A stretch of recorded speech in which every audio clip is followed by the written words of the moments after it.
Social media पर अब किसी ने फर्जी वीडियो या एआई जनरेटेड वीडियो या फोटो डाला तो उसे 3 घंटे के अंदर हटाना होगा, नहीं तो फिर उसके खिलाफ सरकार सख्त कार्रवाई करेगी। सरकार के इस फैसले का स्वागत होना चाहिए। फर्जी वीडियो या एआई जनरेटेड वीडियो या फोटो से आम जनता या फिर बच्चे गुमराह होते हैं। सरकार ने क्या क्या नियम बनाए हैं, आज उसकी भी बात करेंगे। लेकिन अपने इस बुलेटिन में हम आम यूट्यूबर या वैसे आदमी की बात नहीं करेंगे जो पैसे कमाने के लिए ये करते हैं। उनके लिए तो सरकार का एक मामूली मुलाजिम ही काफी है। अब सवाल यह है कि जब सरकार से जुड़ी पार्टी के नेता फेक कंटेंट डालेंगे तो क्या होगा? पक्ष विपक्ष दोनों के बड़े नेता जब एआई जनरेटेड फोटो डालने लगेंगे तो क्या होगा? सोशल मीडिया पर फर्जी वीडियो डालकर किसी के चरित्र हनन हो जाने के बाद रोक लगाकर क्या करेंगे? क्योंकि हमने तय किया है कि आम यूट्यूबर की बात नहीं करेंगे। हम किसकी बात करने वाले हैं वो बस आप देखते जाइए। कहते हैं ना, समर्थ को नहीं दोष गुसाई। बस इन पर तुलसीदास की ये चौपाई सटीक बैठती। अब इनके हाथ में जो तस्वीर है उसको देख लीजिए। यह है पहली तस्वीर। हमने कल ही इसी बुलेटिन में आपको बता दिया था कि जैसे ही इस तस्वीर को हमने गूगल के चैट जीपीटी पर डाला तो पता चला कि ये फोटो एआई जनरेटेड है। अब इस फोटो को जगह जगह सोशल मीडिया पर धड़ल्ले से डाल दिया गया। सरकार का एक जिम्मेदार मंत्री एआई जनरेटेड फोटो को संसद के बाहर दिखाता है, फोटो शूट कराता है, तो फिर आम जनता तो यही समझेगी ना कि जब मंत्री जी दिखा रहे हैं तो फोटो तो सही होगी। इनकी एआई जनरेटेड फोटो किसी ने सोशल मीडिया पर डाल दी तो कार्रवाई तो उस पर होगी, लेकिन जिसने इसको जनरेट किया उस पर कार्रवाई होनी चाहिए या नहीं, ये तय कौन करेगा? अब मंत्री जी के खिलाफ केस लड़ने के लिए पूर्व प्रधानमंत्री जवाहरलाल नेहरू स्वर्ग से उतरकर तो आएंगे नहीं। दरअसल ये हिट एंड रन वाले मंत्री जी, चलिए इनके बारे में कम ही कहा जाए तो ठीक रहेगा। इन पर जितना कम बोला जाए उतना ही ज्यादा लोग समझ जाते। अब सीधे मुद्दे पर आते हैं। सबसे पहले राहुल गांधी का यह बयान सुनिए जो सोशल मीडिया पर वायरल है। ऐसी मशीन लगाऊंगा, इस साइड से आलू घुसेगा, उस साइड से सोना निकलेगा। इस साइड से आलू डालो, उस साइड से सोना निकालो। इस वीडियो को देखकर आम जनता तो यही सोचेगी ना कि भला राहुल गांधी ऐसे कैसे बोल सकते हैं। बच्चों ने सुना तो हंसेंगे और यही सोचेंगे जो बात हम नहीं बोल सकते वो राहुल गांधी कैसे बोल सकते हैं। मतलब राहुल में कुछ ना कुछ है जो गड़बड़ है। ये बीजेपी प्रवक्ता संबित पात्रा का ट्वीट जो लिखते हैं, इस साइड से आलू, उस साइड से सोना। अब बताओ भारतवासियों, हंसना है या रोना? अब ये बयान सुन लीजिए। हम ऐसे वादे नहीं करते जिसके कारण जनता बेचारी बेचैन हो जाए, वरना ऐसे भी लोग हमारे देश में हैं। ऐसे बुद्धिमान, ऐसे तेजस्वी लोग हैं, वो आलू से सोना बनाते हैं। वो काम हम नहीं कर सकते भाई, माफ करना।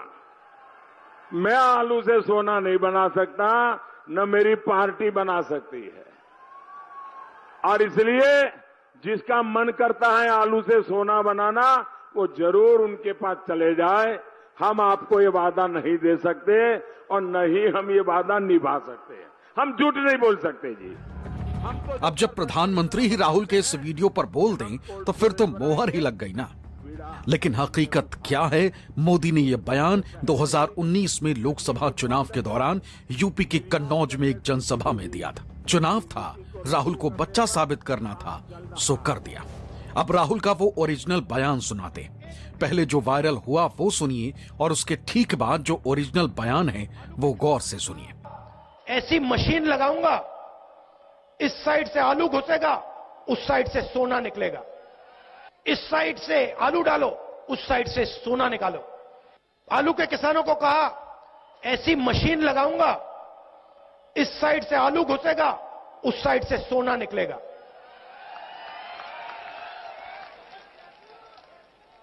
इस साइड से आलू डालो, उस साइड से सोना निकालो। इतना पैसा बनेगा, आपको पता नहीं होगा क्या करना है पैसे का। मेरे शब्द नहीं है, नरेंद्र मोदी जी के शब्द हैं। मेरे शब्द नहीं है, नरेंद्र मोदी जी के शब्द हैं। मतलब राहुल ने लास्ट में जो बोला है कि ये मेरे शब्द नहीं, नरेंद्र मोदी जी के शब्द हैं, उसको चालाकी से काटकर हटा दिया गया। मेरे शब्द नहीं है, नरेंद्र मोदी जी के शब्द हैं। अब सवाल उठता है कि ये वीडियो फेक नहीं है, वीडियो को काट छांट कर ऐसे बनाया गया कि कहने वाला बदनाम हो जाए। अब सवाल उठता है कि उसके लिए नए कानून में क्या नियम है। इस मामले में अब सोशल मीडिया पर वायरल राहुल गांधी का एक और वीडियो देखिए और गौर से सुनिए।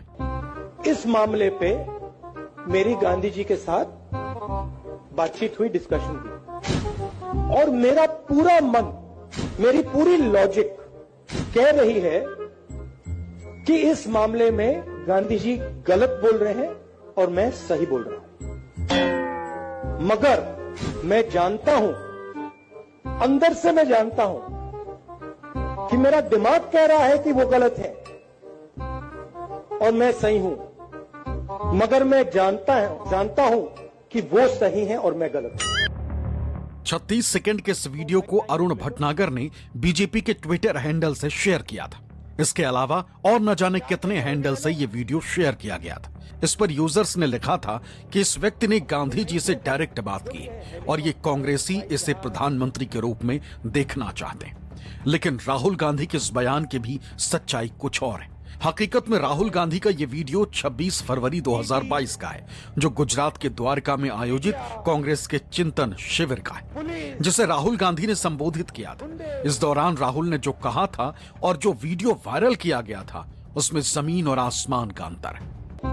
इस मामले पे मेरी गांधी जी के साथ बातचीत हुई, डिस्कशन हुई, और मेरा पूरा मन, मेरी पूरी लॉजिक कह रही है कि इस मामले में गांधी जी गलत बोल रहे हैं और मैं सही बोल रहा हूं। मेरे परदादा भी गांधी जी के साथ काम करते थे। मैंने उनकी एक चिट्ठी पढ़ी जो वो गांधी जी के बारे में किसी को लिखी उन्होंने।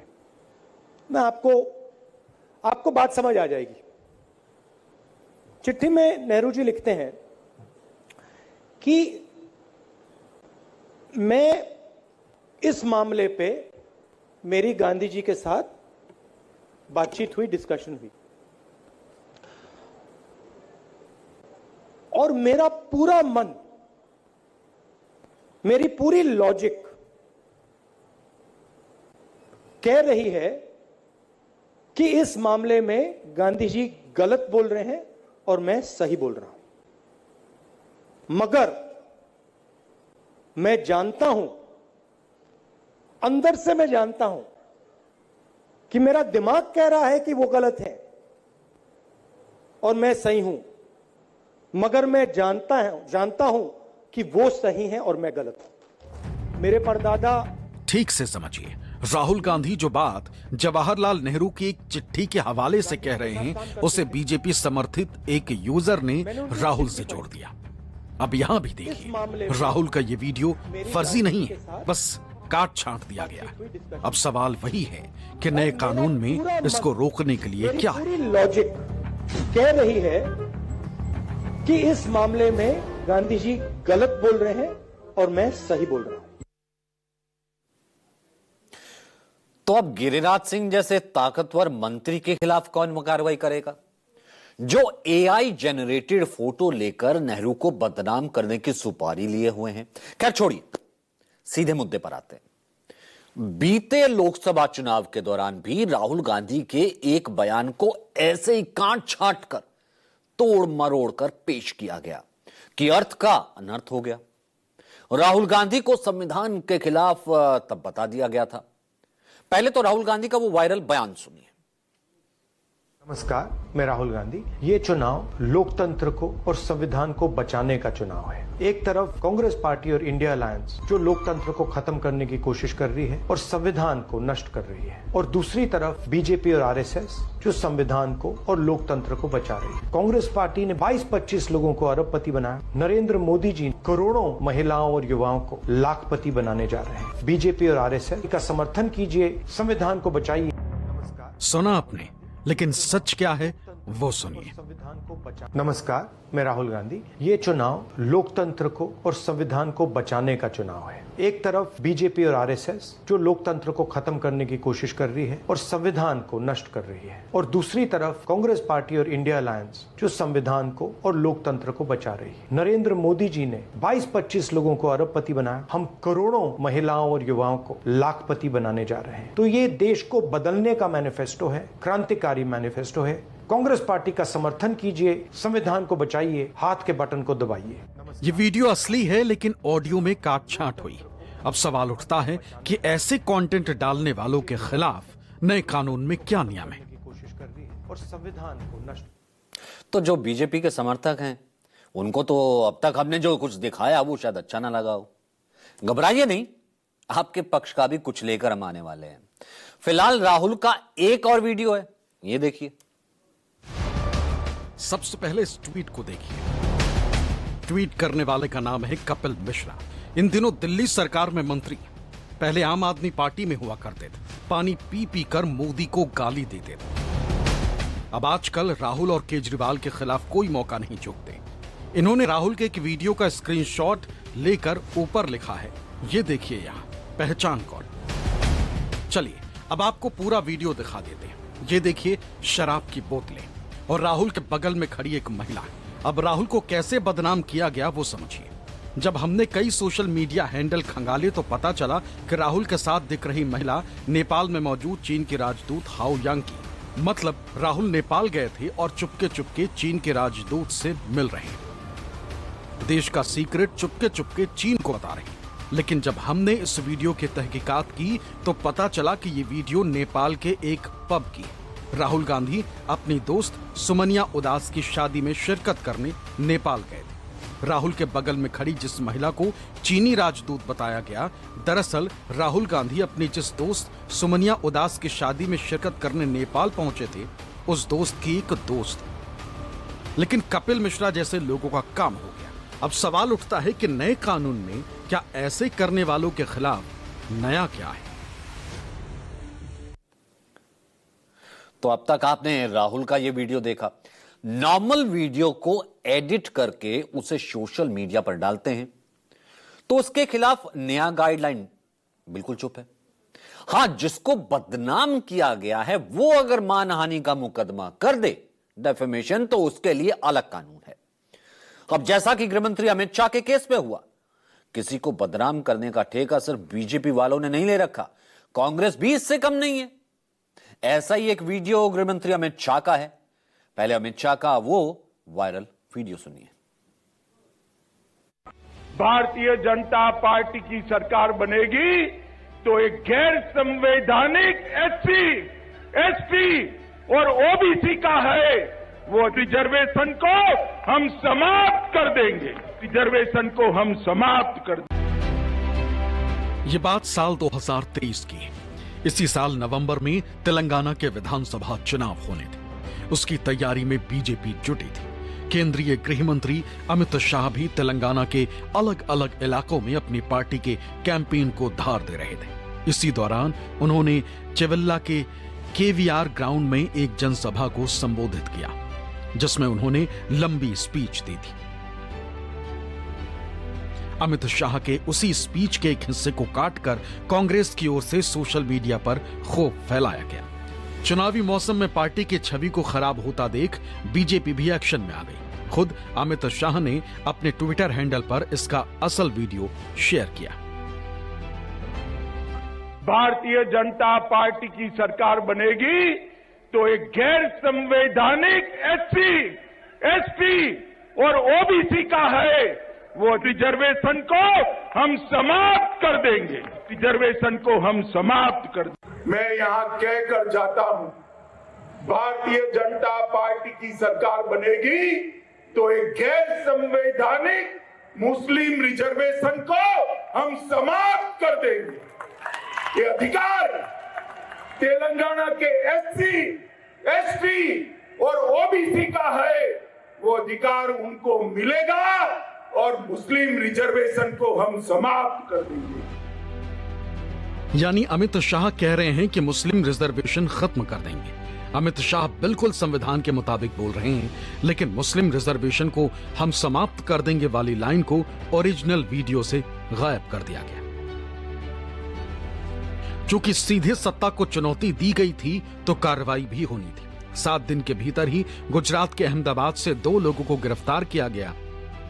एक आरोपी कांग्रेस विधायक जिग्नेश मेवाड़ी का पीए और दूसरा आम आदमी पार्टी का कार्यकर्ता था। इस केस में असम के एक आरोपी को गिरफ्तार किया गया था। इसके अलावा इस मामले में दिल्ली पुलिस की intelligence fusion and strategic operations unit ने सबसे पहले 8 राज्यों के 16 लोगों को सम्मन भेजा था। सभी की आईएफएसओ यूनिट के सामने पेशी भी कराई गई। जिन 16 लोगों को सबसे पहले नोटिस भेजा गया था, उनमें से 6 लोग तेलंगाना कांग्रेस के सदस्य हैं, जिनमें मुख्यमंत्री रेवंत रेड्डी भी शामिल हैं।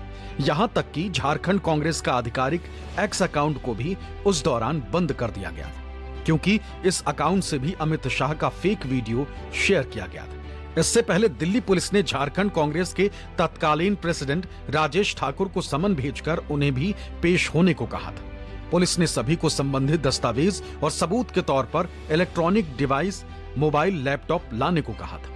तेलंगाना के सीएम रेवंत रेड्डी को भी कई बार दिल्ली पुलिस इस मामले में पूछताछ के लिए बुला चुकी। यहां तक कि दिल्ली पुलिस ने अपनी टीमों को झारखंड, राजस्थान, उत्तर प्रदेश, मध्य प्रदेश, हरियाणा, नागालैंड में जांच के लिए भी भेजा था।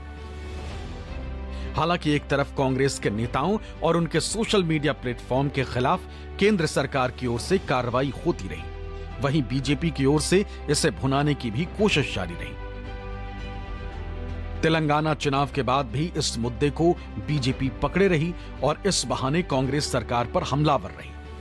खुद प्रधानमंत्री नरेंद्र मोदी ने इस मुद्दे के बहाने बीते लोकसभा चुनाव के दौरान कांग्रेस पर जमकर हमला बोला था। अब इनकी हालत ये है कि झूठ नहीं चलता है तो हमारे चेहरा उसको उपयोग करके, आर्टिफिशियल इंटेलिजेंस का उपयोग करके उनकी मोहब्बत की दुकान में फेक वीडियो बिकने लगे हैं।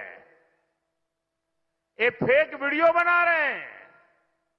मोदी के भाषण को, मोदी की आवाज को उपयोग करके नई नई चीजें गढ़ रहे हैं। कांग्रेस पार्टी इतनी कंगालियत पर पहुंच गई है, उसको पराजय का भय इतना सता रहा है। ये झूठ की दुकान वाले ये जो फेक वीडियो निकाल करके तालियां बजा रहे हैं, ये इनकी दुकानें बंद होनी चाहिए। तो अब इन सब तरीकों पर नकेल कसने के लिए नियम को सख्त बनाया गया है। सरकार के नए नियम बताने से पहले आपको यह बता दें कि आखिर ये डीप फेक होता क्या है। What is deep fake? Deep fake एक तरह का फेक वीडियो होता है, फेक, जिसमें किसी शख्स के चेहरे, आवाज और एक्सप्रेशन बदल दिए जाते हैं। एआई टूल्स के जरिए एडिटिंग इतनी सफाई से होती है कि सही और फेक वीडियो में पहचान कर पाना काफी मुश्किल हो जाता है, और उसे ही कहते हैं डीप फेक। लेकिन अब ऐसा नहीं हो पाएगा, क्योंकि केंद्र सरकार ने इसके लिए अब सख्त नियम बनाए हैं। केंद्र सरकार ने इंटरनेट और सोशल मीडिया प्लेटफॉर्म पर एआई से तैयार किए जाने वाले फर्जी और भ्रामक कंटेंट पर लगाम लगाने के लिए सूचना प्रौद्योगिकी, मध्यस्थ दिशा निर्देश और डिजिटल मीडिया आचार संहिता नियम 2021 में बड़ा संशोधन किया है। इलेक्ट्रॉनिक्स और सूचना प्रौद्योगिकी मंत्रालय ने एक गजट अधिसूचना जारी की है। उसके मुताबिक सबसे बड़ा बदलाव यह है कि अब सोशल मीडिया प्लेटफॉर्म्स को एआई से बने गलत या गैर कानूनी कंटेंट को 3 घंटे के अंदर हटाना होगा। पहले यह सीमा थी 36 घंटे। मतलब अगर किसी प्लेटफॉर्म को पता चलता है या सरकार या फिर अदालत से आदेश मिलता है कि कोई डीप फेक वीडियो, फर्जी डॉक्यूमेंट या भड़काऊ एआई कंटेंट फैल रहा है तो उसे तुरंत एक्शन लेना होगा। इसके अलावा सोशल मीडिया प्लेटफॉर्म्स जैसे कि एक्स, यूट्यूब, स्नैपचैट और फेसबुक को अब अपने प्लेटफॉर्म पर शेयर किए जाने वाले एआई यानी आर्टिफिशियल इंटेलिजेंस कंटेंट पर लेबल लगाना होगा, लिखना होगा साफ साफ एआई कंटेंट। यह कंटेंट असली है बल्कि या फिर एआई वाला है। इससे मिस इन्फॉर्मेशन और चुनावी धांधली जैसे जो समस्याएं आती हैं उस पर लगाम लगेगी। जो नया रूल है 3/3 इसके तहत जो भी social media platform AI content जैसी सिंथेटिकली जनरेटेड इंफॉर्मेशन क्रिएट करके देगा उसे ऐसे हर कंटेंट पर प्रोमिनेंट लेबल लगाना होगा। साथ ही permanent unique metadata identifier embedded भी करना होगा। यह लेबल विजुअल में कम से कम 10%, 10% एरिया कवर करेगा या ऑडियो में पहले 10% टाइम के साथ सुनाई देगा। मेटाडाटा को कोई चेंज, हाइड या डिलीट नहीं कर पाएगा। प्लेटफॉर्म्स को टेक्निकल तरीके अपनाने पड़ेंगे ताकि अपलोड होने से पहले ही यह चेक हो जाए कि यह एआई वाला है या नहीं है। सरकार ने कंपनियों को निर्देश दिया है कि वो ऐसे ऑटोमेटेड टूल्स, सॉफ्टवेयर इस्तेमाल करें जो एआई के जरिए बनाए गए गैर कानूनी, अश्लील और धोखाधड़ी वाले कंटेंट को रोक सकें। कंपनियों को हर 3 महीने में कम से कम एक बार अपने यूजर्स को वार्निंग देनी होगी। उन्हें बताना होगा कि अगर उन्होंने एआई का गलत इस्तेमाल किया या फिर कोई नियम तोड़ा तो उन्हें सजा या फिर जुर्माना दोनों भुगतना पड़ सकता है। इसका ड्राफ्ट सरकार ने 22 अक्टूबर 2025 को जारी किया था, लेकिन जो अब नए संशोधन के रूप में 20 फरवरी 2026 से लागू होंगे। सूचना प्रौद्योगिकी मंत्रालय ने साफ कहा है कि यह स्टेप ओपन, सेफ, ट्रस्टेड और अकाउंटेबल इंटरनेट बनाने के लिए है जो जेनरेटिव एआई से आने वाली मिस इंफॉर्मेशन, इंपर्सोनेशन और इलेक्शन मैनिपुलेशन जैसे रिस्क को हैंडल करेगा। कोई भी ऐसा कोई रिस्क होगा तो उसे हैंडल करेगा। इससे इंटरनेट ज्यादा भरोसेमंद होगा, यानी कि ज्यादा क्रेडिबल होगा। तो आज हमने आपको इस सच से करवाया वाकिफ। आज के एडिशन में इतना ही, फिर होगी आपसे मुलाकात। इजाजत दीजिए, नमस्कार।